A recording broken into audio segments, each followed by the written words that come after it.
hoje a conversa é sobre um certo, talvez, engano que nós possamos ter em relação a detectar, a perceber o risco do suicídio, tá? Então, conversinha aqui para você, psicólogo, para você, psicóloga, para você, estudante, porque se traz tanto o elemento, essa compreensão do que são os sinais de alerta. Sinais de alerta, pessoal, você joga lá no Google, sinais de alerta suicídio, você vai ter, bota imagens assim, vai ter um monte de imagenzinha e tal, com uma lista de sinais de alerta.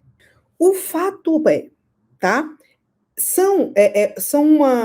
É uma compreensão do comportamento suicida pobre.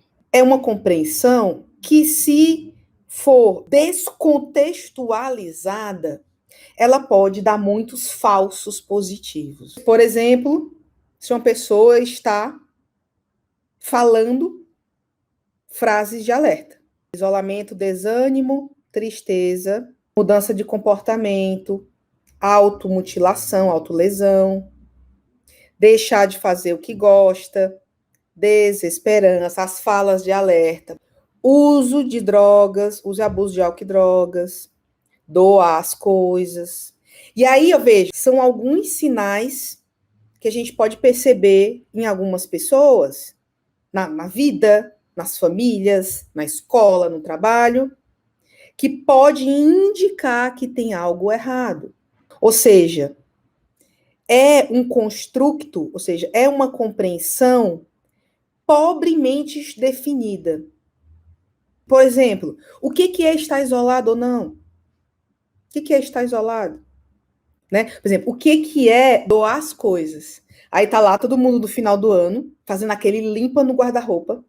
Nossa, vou pegar umas roupas velhas aqui. Raquelzinha chegou. Uma roupa velha aqui, aí faz um saco de roupa, aí alguém vê, opa, sinal de alerta, doar, ela quer se matar. Não. Né? Não perca do sentido isso. Ou seja, é pobremente definido porque ele só faz sentido, mesmo coisas importantes, não necessariamente quer dizer suicídio. Posso ter uma coisa muito importante para mim, que eu gosto muito da minha irmã, e eu vou dar isso para minha irmã. Não quer dizer também que eu vou tirar a minha vida, que eu estou pensando em. Baixa produtividade. Vimos muito isso na pandemia, né? Muitas vezes, uma circunstância que diz assim, eu não estou afim de trabalhar como eu trabalhava. Frase de alerta. Ou seja, o sinal de alerta só faz sentido dentro de uma constelação. Só faz sentido reunindo diversa somatória de sinais e que referem-se a um contexto. Uso de abuso de álcool e drogas não quer dizer uma pessoa que é alcoolista que ela quer tirar a vida. Não quer dizer uma pessoa que se mutila, ou seja, tem que ter um somatório e tem que ter um contexto. Ou seja, é algo subjetivo. A gente perceber até assim, falar aqui, mudança de comportamento.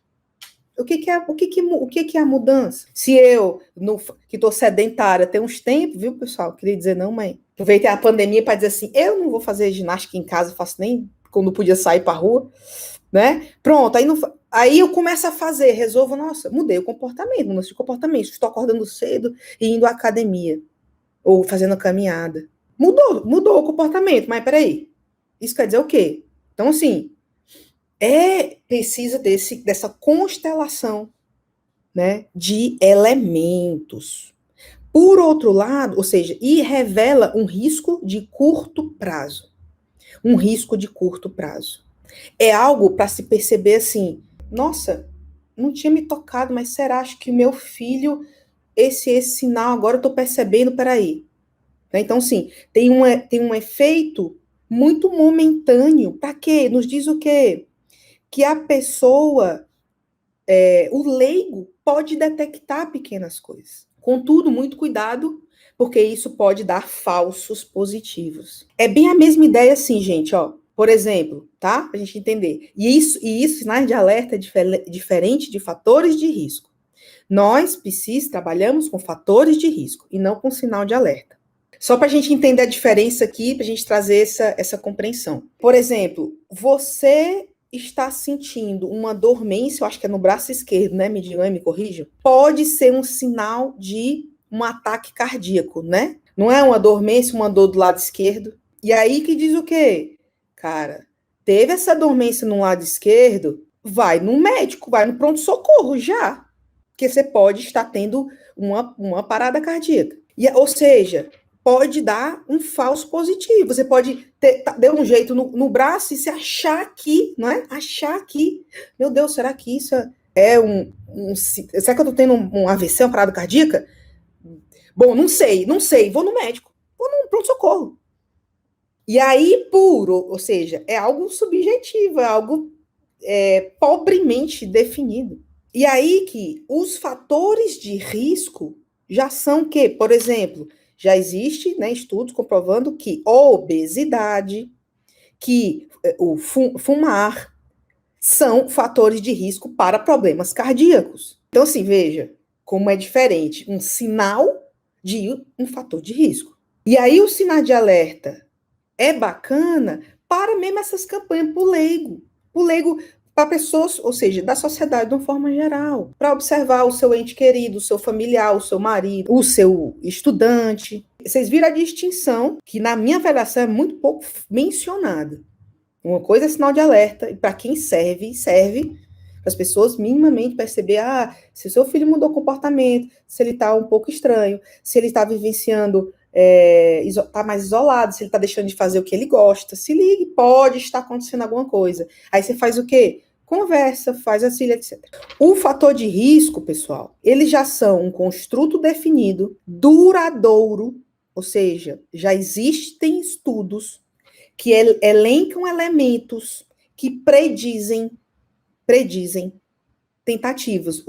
E predizer é como uma estimativa. Não é dar certeza para nada aqui. Né? Uma coisa que a gente precisa lembrar sempre, que eu não vou cansar de falar aqui, é a respeito da singularidade das pessoas, das histórias de vida, dos enfrentamentos, de como ela se significa, de como ela vive. Nunca a gente pode bater o martelo e dizer assim, não, se você viveu isso, isso e isso, se você tem esse fator, você vai tentar suicídio, ou você vai ter ideação suicida. Não. A coisa não é simples assim, né? Diante da complexidade humana, a gente não pode dizer assim, né? É determinante. Ou melhor, se teve isso, não, vai sempre ter sinal, vai sempre demonstrar algo, tá? O fato é que a gente precisa lembrar disso, né? Na nossa sociedade, existe uma baixa, né, tolerância para alguns tipos de vivências, para se falar sobre sentimentos difíceis, né? Então, muitas vezes, o que acontece de cara, primeiro fenômeno, né, a gente está falando disso aqui a semana inteira, é isolamento.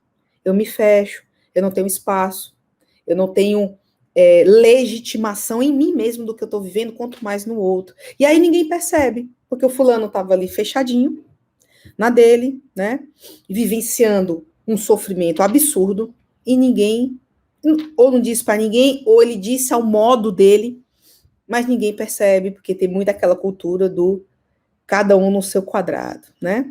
Não existe nada que determine.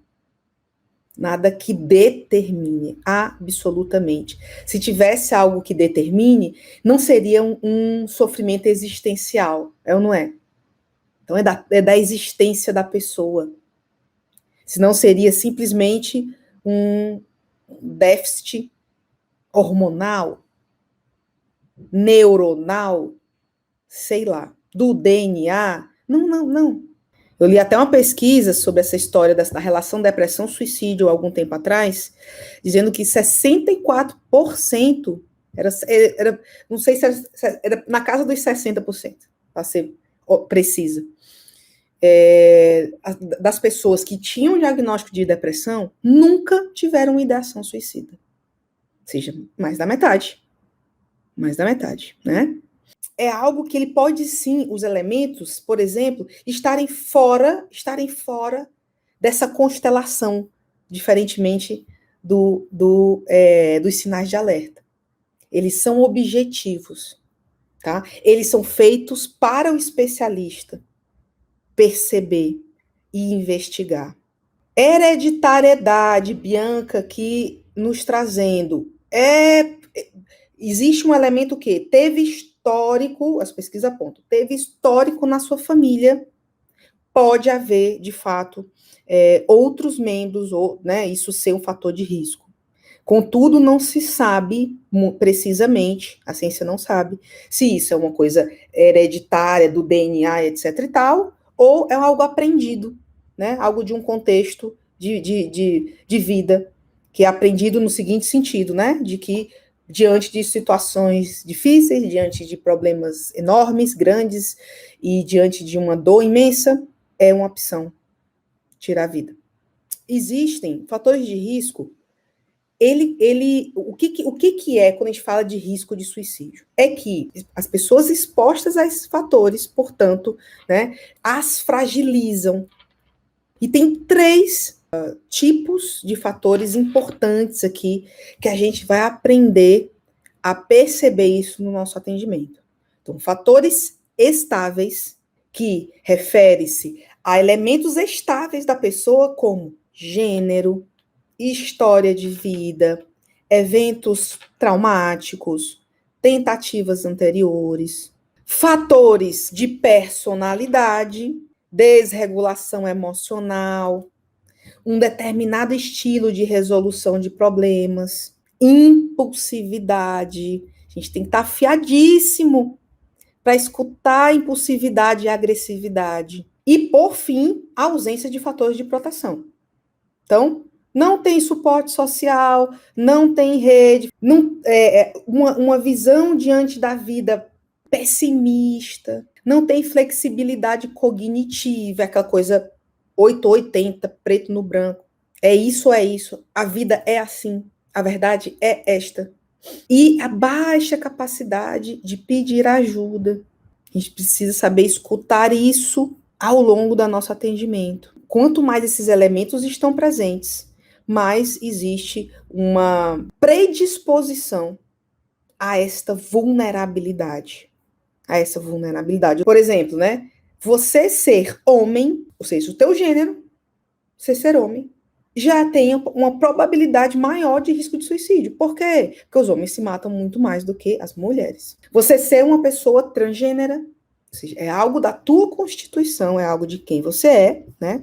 Isso tudo são elementos crônicos do risco de suicídio, que chama-se risco estático. Histórico de transtornos psiquiátricos, orientação sexual, condições médicas, por exemplo, pessoas que têm doenças crônicas ou degenerativas. Então, uma visão de mundo, como a gente trouxe, pessimista, negativa, destrutiva, de vergonha, de pessimismo. Esses elementos, vejam, como é mais complexo, de fato, de qualquer pessoa não especialista de perceber isso, né? Nossa, qual é a visão de mundo dela? Nossa, como que ela significa, como que ela enfrentou problemas anteriores? Como é o modo de funcionamento dessa pessoa? Qual como ela, a tolerância a eventos aversivos, né? Eventos, situações difíceis. E aí tem um risco, esses são os riscos estáticos, que refere-se muito a essa questão da história de vida, da personalidade. E tem os riscos dinâmicos, que é o que vem na crise.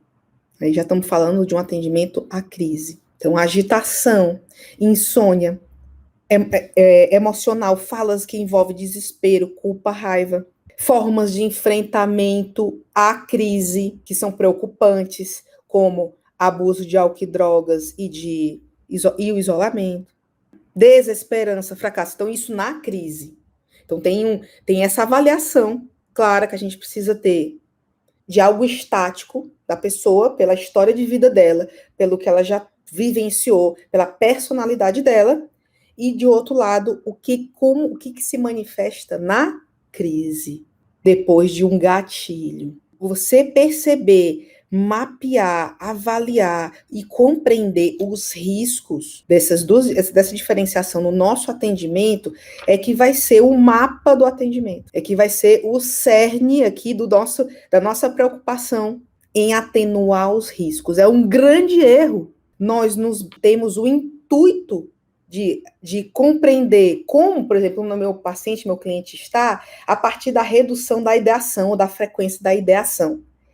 Não se faz mais isso. As últimas elaborações não tem a ver com mais ou menos ideação. Não é o parâmetro nosso, saber se o nosso trabalho está sendo efetivo, saber se a pessoa está caminhando, etc. Não é pela redução da ideação. Ah, ele está falando menos. É pela avaliação do risco, ó. Risco. Como é que é esse risco? Ah, esse risco, por exemplo, nossa, ele quando tinha uma situação difícil, quando ele estava na crise, ele falava que ele era um desgraçado, que ele era um fracassado e tal. Hoje ele já não diz mais isso. Então, opa, se modificou aqui, ó.